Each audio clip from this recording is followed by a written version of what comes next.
Good morning students, welcome back to Shortcut. हम continue कर रहे हैं chapter number 1, socio religious reforms.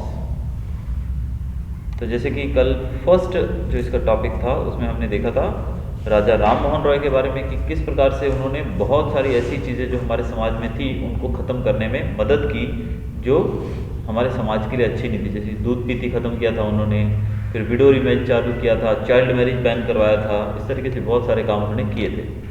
इसके साथ साथ हमने एक और शख्स के बारे में पढ़ा था जो कि है हमारे दयानंद सरस्वती। तो दयानंद सरस्वती के बारे में पढ़ चुके हैं। आज हम शुरू करेंगे जो अगला टॉपिक है वो है हमारा रामकृष्ण परमहंस के बारे में। तो Ramakrishna Paramahansa was the torch bearer of the Indian culture. He was also a reformer and saint who had sought the truth through all the religions. He was born in Kamarpukur village of Hooghly district in Bengal. Ramakrishna Paramahansa की बात करें तो वो भारतीय culture को, यानी कि हमारा जो कल्चर है उसको आगे बढ़ाने वाले बहुत ही ज़्यादा एक इम्पॉर्टेंट शख्स माने जाते हैं। उनको एक रिफॉर्मर यानी कि एक समाज सुधारक के रूप में भी देखा जाता है और एक संत के रूप में भी उनको याद किया जाता है। उनका जन्म हुआ था कमरपुकुर विलेज, हुगली डिस्ट्रिक्ट, बंगाल के अंदर।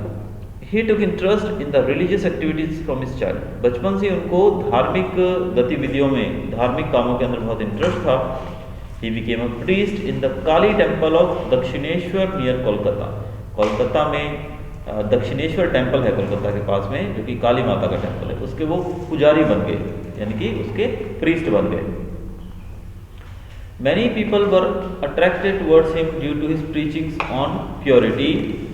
वो जो प्रीचिंग्स देते थे, यानी कि जो भी वो प्रवचन देते थे, उनका प्रवचन बहुत ही ज़्यादा अट्रैक्टिव होता था। इस कारण से बहुत सारे जो लोग थे वो उनकी तरफ अट्रैक्ट हुए। उनके कैरेक्टर की प्योरिटी, यानी कि वो शुद्ध कैरेक्टर वाले व्यक्ति थे और डीप नॉलेज, उनको बहुत ज़्यादा नॉलेज भी था। ये पिक्चर में आप देख रहे हैं, ये जो शख्स आपके सामने है ये रामकृष्ण परमहंस। कितने सादे, एकदम आम इंसान की तरह दिखते हैं। He tried to attain God in various forms. उन्होंने भगवान को अलग अलग रूप में पूजा करके पाने की कोशिश की। Many religious reformers like Keshav Chandra Sen, Dayanand Saraswati and others had obtained guidance from him. तो ये जो केशव चंद्र सेन हैं, दयानंद सरस्वती हैं और दूसरे भी धार्मिक लोग, उन लोगों ने इनसे गाइडेंस लिया,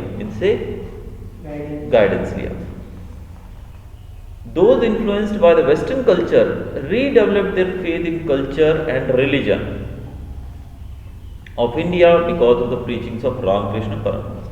अब रामकृष्ण परमहंस ने जो भी प्रीचिंग्स दी थी, जो भी उन्होंने लोगों को संबोधित किया था, जिस तरीके से उन्होंने लोगों को अपनी बातें कही थी, उनको समझाया था, लोग इससे इतना प्रभावित हुए कि बहुत सारे लोग जो वेस्टर्न कल्चर से ज़्यादा जुड़े हुए थे, यानी कि हमारे इंडियन कल्चर को छोड़कर वो वेस्टर्न कल्चर को अपना चुके थे, वो लोग इतने ज़्यादा इनकी टीचिंग से, इनकी प्रीचिंग से प्रभावित हुए कि वो वापस हमारे कल्चर की तरफ अट्रैक्ट होने लगे। तो इस प्रकार से हमने देखा रामकृष्ण परमहंस जो थे वो एक सादे इंसान थे, लेकिन फिर भी उन्होंने किस तरह से हमारे रिलीजन को बढ़ाने में मदद की।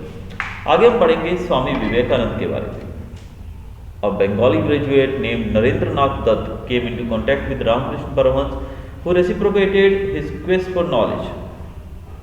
Narendra became a disciple of Ramakrishna and became an ascetic, later acquiring the name Swami Vivekananda. He did an intensive study of the Indian culture and Western philosophy. Dayanand Swami Vivekananda की बात करें तो ये भी बंगाल में इनका जन्म हुआ। इनका नाम था नरेंद्रनाथ दत्त। हम इनको स्वामी विवेकानंद के नाम से जानते हैं, लेकिन इनका ओरिजिनल नाम जो था वो था नरेंद्रनाथ दत्त।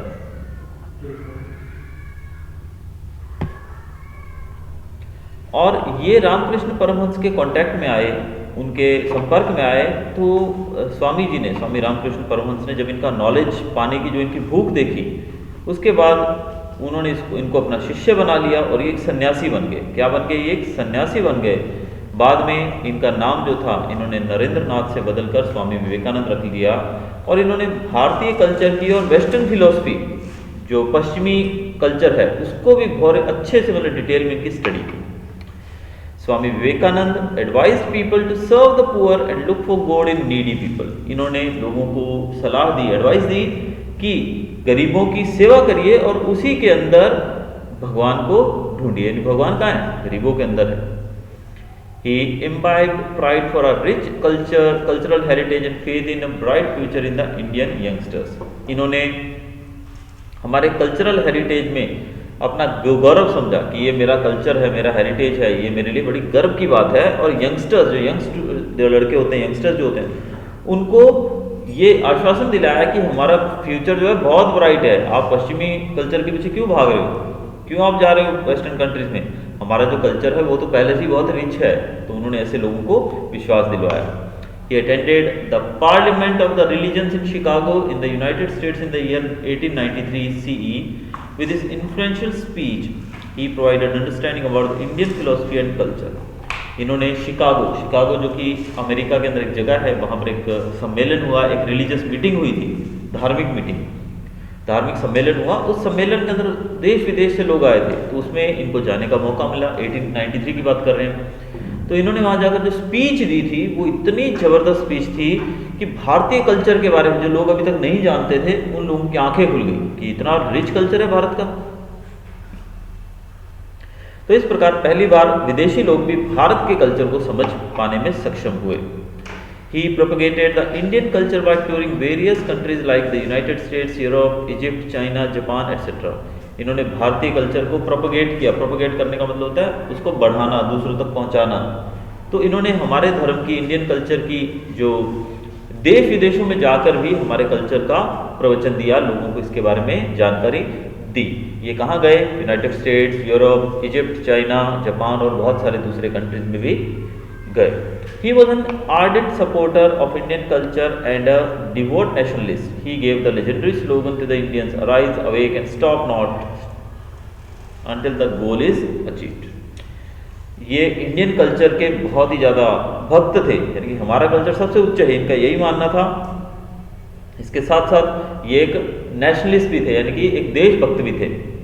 और इनका एक स्लोगन था जो आज भी आप किताबों के पीछे लिखा हुआ देखते हैं, किताबों के अंदर जो नोटबुक्स आप खरीदते हैं उसके ऊपर भी लिखा होता है कई बार, ये arise awake and stop not until the goal is achieved. जब तक आपका गोल, आपका जो एम है, जहां आपको पहुंचना है, जब तक आप वहां नहीं पहुंच जाते हो, आप रुकना मत। Swami Vivekananda established the Ramakrishna Mission in Kolkata in the year 1897। इन्होंने कोलकाता के अंदर 1897 में रामकृष्ण मिशन की शुरुआत की।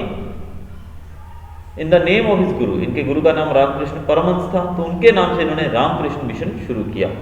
It has its headquarter in Belur. इसके जो हेडक्वार्टर्स थे, इनका जो मुख्यालय था वो बेल्लूर में था। This mission adopted the ideals of service to mankind through various works. इनका जो मिशन था वो था सर्विस टू मैनकाइंड, यानी कि इंसानों की, मैनकाइंड, मनुष्यों की सेवा करना अलग अलग कामों के द्वारा। The mission followed the slogan "Service to man is service to God" by gaining motivation from the life of Ramakrishna Paramhans. जैसे कि इनके गुरु जो थे रामकृष्ण परमहंस, वो भी बहुत ही अच्छे व्यक्ति थे और बहुत ज़्यादा ज्ञानी व्यक्ति थे। तो उनसे इंस्पायर होकर इन्होंने अपने मिशन का जो एक स्लोगन रख दिया वो था "service to man is service to God", कि अगर आप मनुष्य की सेवा करते हो तो भगवान की सेवा कर रहे हो। This mission open schools across the nation for imparting education. इस मिशन ने देश विदेश में, पूरे भारत के अंदर अलग अलग जगहों पे स्कूल्स खोले ताकि लोगों को एजुकेशन दी जा सके। हॉस्पिटल्स खोले इन्होंने ताकि गरीब लोगों की दवा दारू हो सके। Even today the branches of the mission are functional in India and abroad. आज भी अगर बात की जाए तो ये जो मिशन है इनका, इसकी जो ब्रांचेज हैं वो भारत में नहीं, विदेशों में भी आज भी चल रही हैं। तो ये हमने कुछ ऐसी हस्तियों के बारे में पढ़ा जो हमारे समाज को बदलने के लिए जिन्होंने जन्म लिया और ऐसा करने में वो सक्षम भी रहे। आगे हमारा टॉपिक है reformation movements in the Muslim community. अब मुस्लिम कम्युनिटी के अंदर भी रिफॉर्मेशन हुए थे, यानी कि बदलाव हुए थे। वो क्या क्या थे वो हम देखेंगे। In the early 19th century social and religious reforms were initiated in Muslim community under the leadership of people like Haji Sharitullah from Bengal and Sir Syed Ahmad Khan from Raebareli in Uttar Pradesh. तो Muslim community जो काफ़ी एक पिछड़ी मानी जाती है, यानी कि बहुत ही ज़्यादा आज भी जैसे बुर्का पहनना, पर्दे में रहना, ऐसी उनकी मतलब धारणाएं हैं जो उनके कल्चर से जुड़ी हुई हैं। तो इस कम्युनिटी के अंदर जो बदलाव आने वाले थे उसको शुरुआत की उसकी हाजी शरीयतुल्लाह ने, जो कि बंगाल से थे, और सर सैयद अहमद खान जो कि रायबरेली से थे। ये पहले व्यक्ति थे जिन्होंने ऐसा करने की शुरुआत की। They were motivated by the preachings of the religious leader Shah Waliullah of Delhi. इनको मोटिवेशन प्रीचिंग से मिली, इनको जो मोटिवेशन मिली कि हम ऐसा करें, तो ऐसा कहाँ से इनको मोटिवेशन मिला? मोटिवेशन देने वाले व्यक्ति थे शाह वलीउल्लाह, जो कि दिल्ली के थे। They believed that the Britishers could establish their rule in our country as the Islam in India was becoming weaker and corrupted. अब उनका मानना यह था कि अंग्रेज हमारे देश में इसलिए आए हैं, इसलिए रूल कर पा रहे हैं क्योंकि हमारा जो इस्लाम है वो कमजोर होता जा रहा है। They started Wahhabi movement in order to strengthen the Islamic religion and culture and also to make it purer.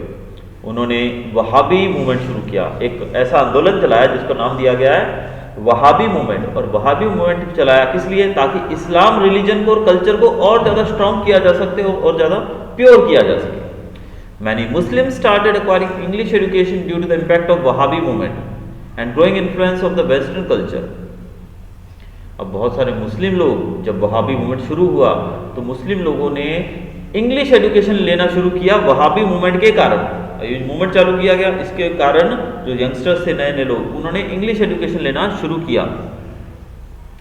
However, due to the orthodox nature of the ulema, a large number of Muslims remain deprived of the English education, social awareness and reforms. लेकिन उलेमा, इनके जो धार्मिक गुरु होते हैं, ulemas कहा जाता है जिनको, उन लोगों की बहुत ही प्राचीन सोच वाले होते हैं। तो ऐसे में जैसे गुरु कहेंगे वैसे ही लोग करेंगे, ये धार्मिक गुरु हैं।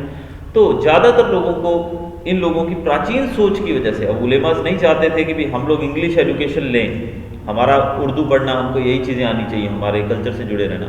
लेकिन इनकी वजह से फिर इंग्लिश एजुकेशन में जो लोगों ने वहाबी मूवमेंट के कारण इंग्लिश एजुकेशन ली थी, तो और लोग उससे नहीं जुड़ पाए बिकॉज ऑफ द उलेमास, क्योंकि इनकी ऑर्थोडॉक्स थिंकिंग, यानी कि पुरानी थिंकिंग, ऑर्थोडॉक्स का मतलब है पुरानी।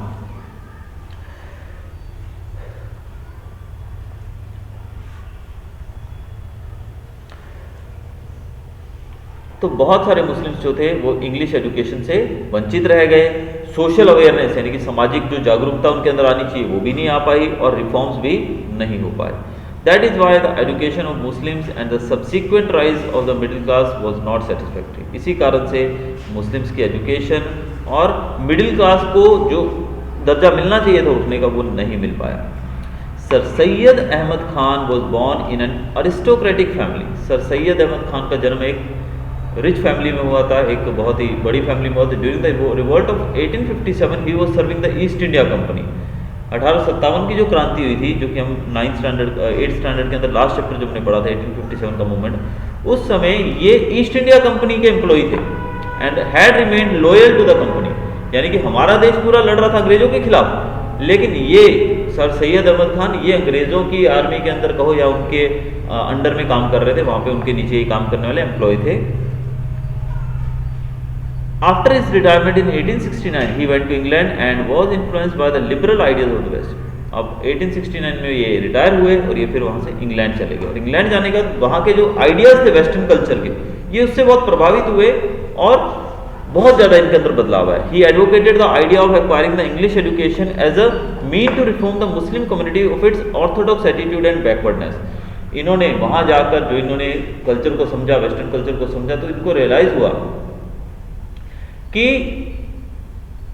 मुस्लिम कम्युनिटी को अगर आगे बढ़ाना है, क्योंकि मुस्लिम कम्युनिटी बहुत पीछे है, पिछड़ी हुई है, बैकवर्ड है और बहुत ही पुरानी सोच वाली है, तो अगर ऐसा करना है इनको आगे बढ़ाना है, तो इसके लिए इनको इंग्लिश एजुकेशन चाहिए, बहुत ही ज़रूरी है। तो इन्होंने उसकी वकालत की कि इंग्लिश एजुकेशन मिलनी चाहिए। स्टार्टेड ए मैगजीन, इसलिए इन्होंने एक मैगजीन का शुरुआत किया जिसका नाम था तहजीबुल अखलाक, जो कि 1870 में शुरू किया गया था, 1870 में।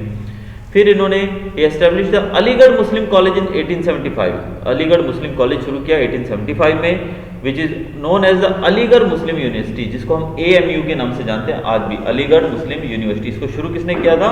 सर सैयद अहमद खान ने। He translated the books of English literature and science in Urdu language and tried to make the Muslims familiar with the branches of knowledge from the West. इन्होंने इंग्लिश की कुछ किताबों को ट्रांसलेट किया उर्दू में, उर्दू लैंग्वेज तो सब मुस्लिम्स पढ़ सकते हैं ज़्यादातर, तो इसलिए इन्होंने इंग्लिश लिटरेचर की बुक्स हो गई, साइंस की बुक्स हो गई, उनको ट्रांसलेट किया उर्दू में ताकि फैमिलियर हो सके, जो मुस्लिम लोग हैं वो इसको पढ़ के फैमिलियर हो सकें अलग अलग तरह के नॉलेज से। यानी कि कितना बड़ा, अभी साइंस भी है कोई चीज़, अब नहीं पता है लोगों को, जो अनपढ़ लोग हैं साइंस, अब किसी को लोगों को ये तक नहीं पता कि पृथ्वी ऑरेंज के शेप में, लोगों को ऐसा लगता है ऑरेंज कैसे हो सकती है, पृथ्वी गोल कैसे हो सकती है, पृथ्वी तो देखो सपाट दिख रही है, ये गोल कैसे हो सकती है। तो ऐसी धारणाओं को क्लियर करने के लिए साइंस को पढ़ना जरूरी है। He opposed the wheel system and child marriage and advocated education for girls and widow marriage। इन्होंने व्हील सिस्टम होता है बुर्का पहनती है लेडी, बुर्का पहन के, बुर्के में आपने देखा होगा आज भी बहुत सारे मुस्लिम बहनें हमारी माएँ जो बुर्का पहन के रखती हैं, कैसी होती है, कंप्लीट ऊपर से लेकर तक नीचे तक एकदम ढका हुआ था, इवन आंखें भी पैक होती है, पर्दा होता है समझ का। तो इस प्रथा का उन्होंने विरोध किया, चाइल्ड मैरिज का विरोध किया कि बचपन में शादी नहीं होनी चाहिए, गर्ल्स एजुकेशन की लड़कियों को एजुकेशन मिलनी चाहिए, और विडो मैरिज की जो विधवा हो जाती है औरतों, उनकी शादी दोबारा हो सके, इसको भी इन्होंने एडवोकेट किया। तो ये हमने पढ़ा मुस्लिम कम्युनिटी के बारे में क्या क्या बदलाव आए वहां पर। आगे हम पढ़ेंगे सिख कम्युनिटी के बारे में। The reforms of the 19th century also influence the Sikh community. अब जब इतने सारे बदलाव हो रहे थे, हमने देखा दयानंद सरस्वती, स्वामी विवेकानंद, रामकृष्ण परमहंस, राजा राममोहन राय, सर सैयद अहमद खान, इन लोगों ने इतने ज़्यादा रिफॉर्म्स किए, तो इसमें हर एक कम्युनिटी उससे सीखेगी तो सही ना कि हमें भी आगे बढ़ना है। तो सिख कम्युनिटी इसमें पीछे कैसे रहती। Shiromani Gurdwara Prabandhak Committee was formed with an objective to reorganise the religious practices and remove the evil practices from the gurdwara. तो सिख कम्युनिटी के अंदर भी एक कमेटी बनाई गई, शिरोमणि गुरुद्वारा प्रबंधक कमेटी, जिसका ऑब्जेक्टिव था रिलीजियस प्रैक्टिस, जितनी भी जो खराब प्रैक्टिसेस होती हैं, ऐसी प्रैक्टिसेस जो हमारे धर्म को मतलब दबा के रखे हुए हैं या पीछे लेके जा रही है, उनको खत्म करना, गुरुद्वारों में से निकालना खराब चीज़ों को। To impart English education along with the religious education to the Sikhs. English education देना सिख लोगों को भी, क्योंकि सिख भी तो पंजाबी जानते हैं, तो उनको भी इंग्लिश एजुकेशन देना रिलीजन के साथ साथ, कि आप रिलीजियस टीचिंग तो होनी चाहिए, हर एक व्यक्ति को अपने धर्म के बारे में नॉलेज होना चाहिए, वो तो पढ़ाई होनी चाहिए हमारी, लेकिन साथ में हमको इंग्लिश भी जरूरी आनी चाहिए। इसी उद्देश्य से Khalsa college in Amritsar was established along with many other schools. इसी कारण से अमृतसर के अंदर एक कॉलेज खोला गया जिसको नाम दिया गया खालसा कॉलेज, और ऐसे ही बहुत सारे स्कूल्स और कॉलेजेस पूरे विश्व भर में, देश भर में खोले गए। अब आगे हम देख रहे हैं पारसी कम्युनिटी के बारे में। The Parsi youngster who had acquired English education established Rahnumai Mazdayasnan Sabha in 1857। तो ये जो सभा, एक इनकी भी एक कमेटी बनाई गई जिसको 1857 में शुरुआत की गई थी, ताकि इंग्लिश एजुकेशन लोग ले सकें। कौन सी कम्युनिटी की बात करें? Parsi community. For socio religious reform movements and Dadabhai Naoroji was the leader of this Sabha. इस सभा के लीडर कौन थे? Dadabhai Naoroji. This Sabha had started a periodically named Rast Goftar. It gave an impetus to reform movement and carried out work for awakening of the Parsis। तो इन्होंने एक periodic शुरू किया। पीरियडिकली मतलब बोलता है कि एक ऐसी मैगजीन या न्यूज़पेपर जो कुछ दिनों के बाद आता है। मैगजीन वैसे तो आपको पता है, न्यूज़पेपर तो रोज आता है। पीरियडिकल मतलब होता है हफ्ते में एक बार आना, या 15 दिन में एक बार आना, या महीने में एक बार आना। तो ऐसी एक पीरियडिक शुरू किया जिसका नाम था रश्ता गुफ्तार। और इसके उद्देश्य क्या था? इसके पीछे उद्देश्य ये था कि लोगों को जागरूक करना, बदलाव लाना, लोगों को जागरूक करना, ये इसका मेन मोटिव था। And carried work for the awakening of the Parsis. K R. Cama and Behram ji Malabari also contributed in the socio religious reforms. और इसके अंदर और भी कुछ लोगों ने कंट्रीब्यूट किया था, उनमें नाम ले सकते हैं हम के.आर. कामा और बहराम जी मलबरी का भी। कामा लेड एम्फेसिस ऑन द, जो कामा थे उन्होंने किस चीज पर ज्यादा जोर दिया? उन्होंने जोर दिया ज्यादा प्रोपगेशन ऑफ एजुकेशन, की एजुकेशन को बढ़ाना है हमको, इसके ऊपर ज्यादा जोर दिया। And Malabari emphasised on women empowerment. Malabari जो थे उन्होंने वुमेन एम्पावरमेंट की, महिलाओं को सशक्त करना है हमको, महिलाओं को बहुत ज्यादा स्ट्रांग बनाना है इस पे।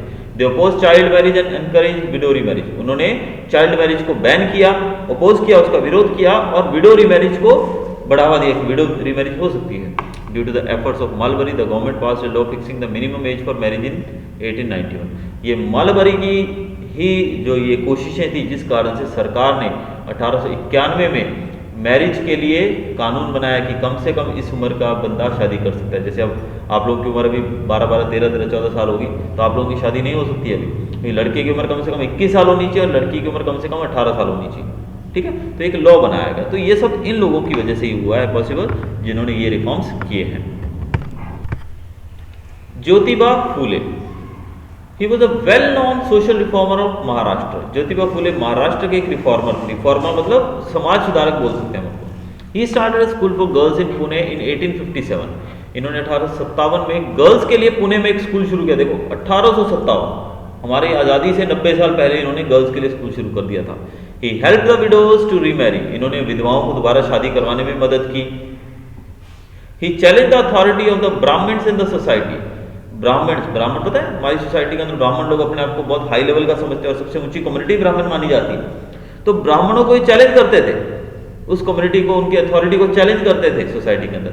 ही एस्टेब्लिश्ड द सत्य शोधक समाज। इन्होंने भी एक समाज, जैसे आर्य समाज बनाया गया था, ब्रह्म समाज बनाया गया था, वैसे ज्योतिबा फुले ने सत्य शोधक समाज बनाया।